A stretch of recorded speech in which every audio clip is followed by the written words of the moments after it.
My name is Jodi Blumstein, and this is my YouTube channel where I create short tutorials on tidbits to help you in your Ashtanga Yoga practice. I've been practicing Ashtanga Yoga since 1995.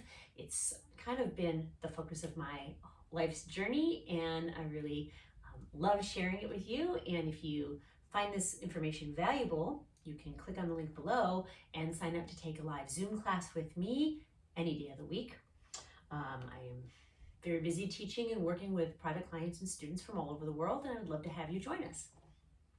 So today, what we're going to look at is the jump through. The jump through is one of the most exciting things about Ashtanga Yoga, right? When we see people floating, it's very inspirational. And what I've noticed over almost 30 years of teaching primary series and intermediate series classes to students is that we get excited about the jump through and we kind of, tend to kind of fly through it. And I'm going to give you today some ideas on how to take that a little more slowly and cultivate the things that you actually need to get that beautiful floating kind of jump through, right? So what I teach is something that I call the three-part jump through, right? You break the process into three parts. Now, a couple of ideas and concepts that are just kind of foundational. Number one, whenever your hands are on the floor, they need to be firm and they need to be flat, right? So you'll sometimes see people flying through in a jump through and one hand is cupped, you're on your fingertips, right? You're basically lifting yourself up, you're not rooting yourself down. This could be detrimental. I once sprained my thumb doing that. That was in like 1996. I remember the sensation as if it was yesterday. And as a teacher, I don't want you to have that sensation, right? So we don't want to use the fingers in that way. The hands are rooted. Okay, so we start in downward facing dog for a jump through, and we've got that idea of rooting the hands. And the first thing I want you to be able to do is get to what I call the cross-legged squat. And you could step, jump, or float to the cross-legged squat. But what I want you to notice is those hands never lifted, right? So you can practice going back to down dog. You can practice stepping back to the squat or jumping. But going back and forth, really emphasizing that the heel of your hand is flat, your fingers are spreading out, right? Once you have a good cross-legged squat, we want to start to work on moving the hands behind you. Now, right now, my hands are in front of my center of gravity.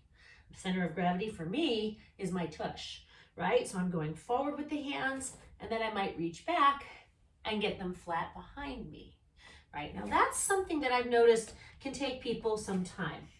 Right, so we really want to get good at going forward, going back, maybe even coming forward again.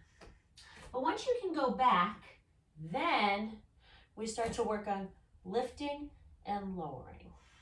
So 3 parts, right? Part 1, step or jump to the cross-legged squat. In this position, the eyes are straight ahead. The drishti is straight ahead. Part 2, the hands are flat behind you. Part 3, lift and lower. Now, in my experience, if you work that 3-part jump through over and over and over again, something's going to happen. The main thing is that you're going to start to fire your bandhas. You're going to start to fire your pelvic floor and your lower belly. Now, the second method that I teach is called the 2-part jump through. And the 2-part jump through is basically you're almost ready to float. Right? To do a 2-part jump through, the one thing that has to change is that your hips essentially have to get so open, right? How do they open? Well, I recommend Ashtanga Yoga, right? Movements that open the hips, right? From doing your practice with the 3-part jump through, right? Your hips will open. And when your hips open, then this other miraculous thing will happen. And when you go to do your cross-legged squat, you'll be able to jump closer. And once you can do that, you can come through, right? So the 2-part method looks a little more like this. Downward facing dog, hop closer, pull through, and sit down. And the difference, of course, is I didn't move my hands, right? So those tips will get you there. It's a tried and true method. I've taught it to thousands of people, and it works. It requires some patience. I hope that you find this information helpful. If you want to have more direct contact, come to class and I can have a look at how it's going for you. Thank you for showing up today and listening to my tutorial. Have a beautiful day.